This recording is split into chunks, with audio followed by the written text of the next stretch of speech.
Passion People with Devika Misra. The statistics are that in 2006, people were buying a third more clothing than in 2002. So it just kind of goes to show how quickly this sort of fast fashion environment has sort of come about. As the design houses are pushing out more collections, it's partly the media as well. You know, they're heightening the need for consumers to buy more, to keep up with the trend. It's something that Vivienne Westwood even said, which was people are being trained by the media to be perfect consumers of mass-manufactured rubbish. And, you know, it's true, really. Oh, don't be mistaken. This 26-year-old actually loves fashion and does keep tabs on the latest trends. In fact, she's a designer herself. She's just not into what she calls the typical fast fashion industry. Hi, it's Passion People, and I'm Devika Misra.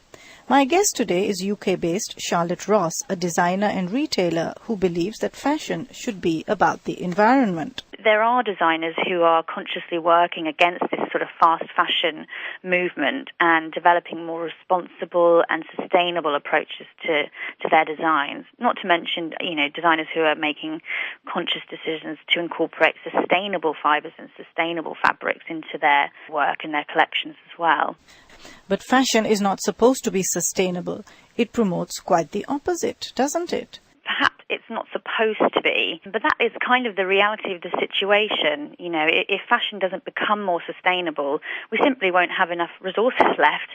Something like 2.15 million tons of clothing and textiles in the UK end up in landfill every year, and design houses are producing up to 18 collections per year. So really, with that number of clothing being produced, and more importantly, the number of trends that creates, as consumers, we end up buying more clothing to keep up with the trends, and it's just completely unsustainable. I mean, not to mention, you know, like a total waste of money. But really, what do we mean by sustainable fashion? Are we talking only about the use of natural fibers here? But even with natural fiber, you need a lot of chemicals to turn it into textiles. And even before that step, cotton cultivation, for example, natural though it may be, takes up a huge carbon footprint.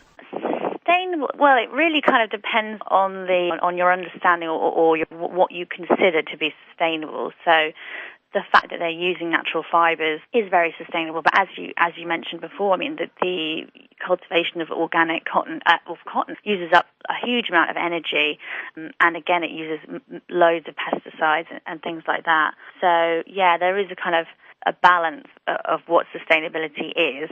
So, sustainable fashion is difficult to define in narrow terms, and it's even harder to measure. It's not something that's generally measured. I mean, within fashion, not as such. I mean, it is possible to work out the carbon footprint of a product, but it's more about the facts and figures. We all know how bad manufacturing clothing can be environmentally and socially, and so the designers that have that ethical stance really do everything in their ability and their power to be able to be as ethical as possible. They try and use as the least amount of chemicals possible, and obviously it's sometimes not achievable to do the both.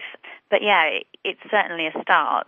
But rather than sit around and discuss the semantics of it all, Charlie decided to involve herself in more ethical fashion practices. She did a master's in menswear design at the Royal College of Arts. It was really during the RCA that I started to focus on ethical design, and in fact my graduate collection was all ethical. That was when I really realised the problems that designers were facing in trying to create clothing and interiors ethically.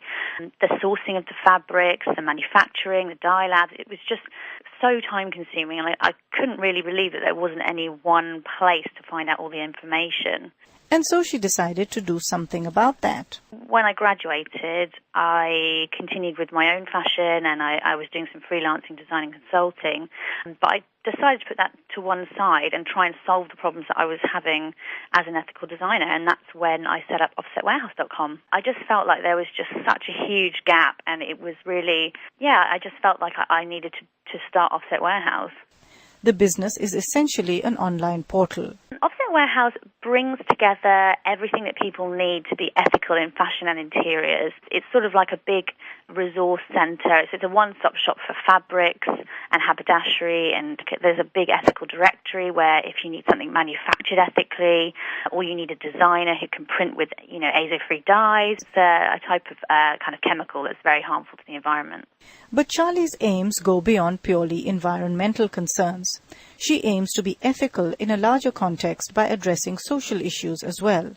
Her products are designed, sourced and manufactured to maximize benefits to people and communities, as well as have the minimum impact on the environment. It is really difficult to find products and fabrics that encompass everything, but the way that we see it, as long as you're making a kind of move in one of those areas, it's a start, and it's doing something good for the environment or something, benefiting society. So it's better than doing nothing. Her business model, she says, is quite unusual. It is basically the first business of its kind that does bring together everything that people need. So it is the only resource where you can buy your ethical fabrics and find out all the information that you need, as well as, all the manufacturing you need to get everything done. And so it's really the first thing of its kind. There are lots of fabric shops and ethical fabric shops, but there is nowhere that brings together all of the services and the manufacturers and also the information, to back up all your research.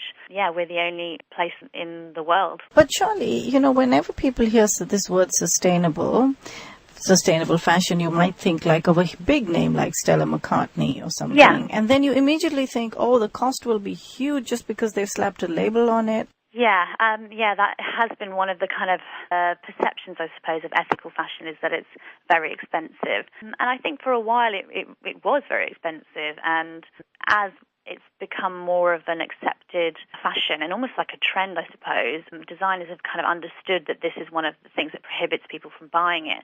So they've really worked to kind of get the prices down, and we've got a great label here called People Tree, which is very, everything's ethical, and it's much more affordable.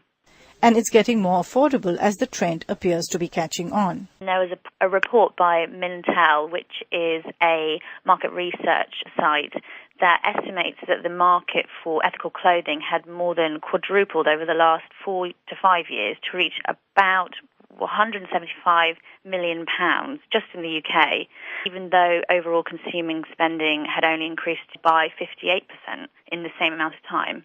In 1999, the ethical market in the UK alone was £13.5 billion, which had risen by 2008 to £36 billion. And if you decide to go ethical, what should you be looking for? How would we know, by the way? There's no label that says this is an ethically made garment.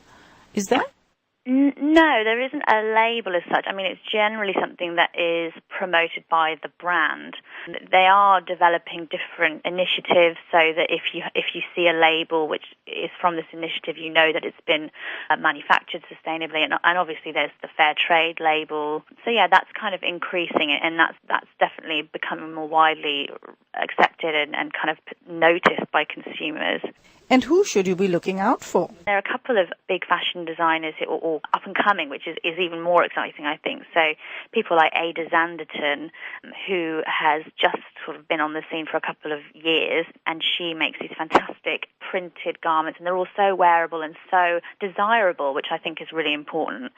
And then there's the label Love Me Again, which is all made from reclaimed jumpers, and she makes these kind of fantastic sort of figure-hugging dresses, and they're really comfy, and more to the point, they're really affordable as well, because she's using reclaimed fabrics rather than having to purchase much more expensive sustainable fabrics that have just been newly made.